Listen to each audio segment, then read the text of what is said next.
In Lebanon's coastal city of Tyre, at least 7 people were killed by Israeli strikes, nearly 4 dozen injured.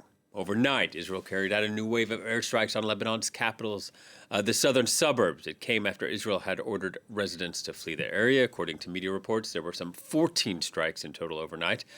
And in the south of the country, Lebanese state media said that the Israeli army had detonated explosives planted inside houses in 3 border villages. Local reports say it was the latest in a string of similar incidents that have impacted the area.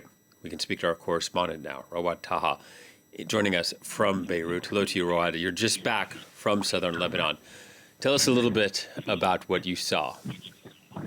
So, indeed, I just came back from southern Lebanon. In particular, I had a long drive towards the major city of Nabatea. That city has been severely impacted since the start of the escalation more than a month ago between Israel and Hezbollah.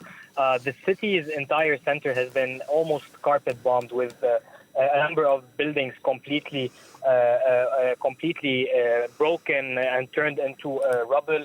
Roughly only tens of residents stay in that major city. I had a quick visit to one of 2 major hospitals which are still operating in the area. Basically, everyone who's in the area, when it comes to civil defense, the Red Cross, any other humanitarian efforts, they're centered at one place in that hospital. They're in need of humanitarian aid as well as support.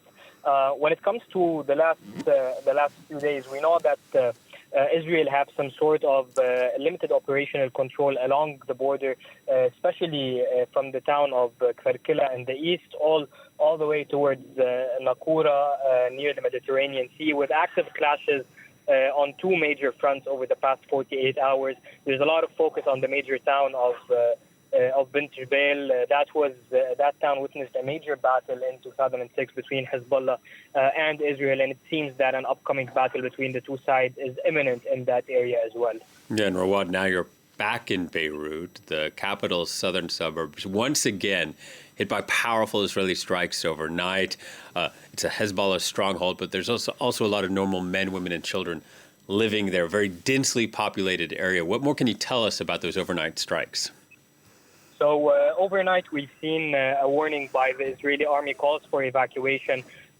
Usually the span of time given between those calls for evacuation and the time when the airstrikes happen is very limited. So less than 30 minutes between the call for evacuation and when those buildings are being hit.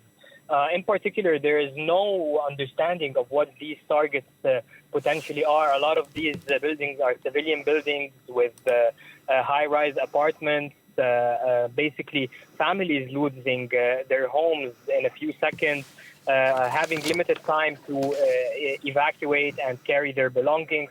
Already, the Beirut southern suburbs have been evacuated, but given that the war is longer than expected, a lot of people who can't afford means of living outside of Beirut's southern suburbs are returning to sleep over there at night, or basically just went back to their homes, and they wait for these Israeli evacuation calls overnight for them to leave. So this is nowhere near normality, despite the fact that certain areas in the country are deemed safe or are considered safe. The country currently has at least 1.2 million who are internally displaced, 200,000 of which are living in poor humanitarian conditions in shelters provided for by the government.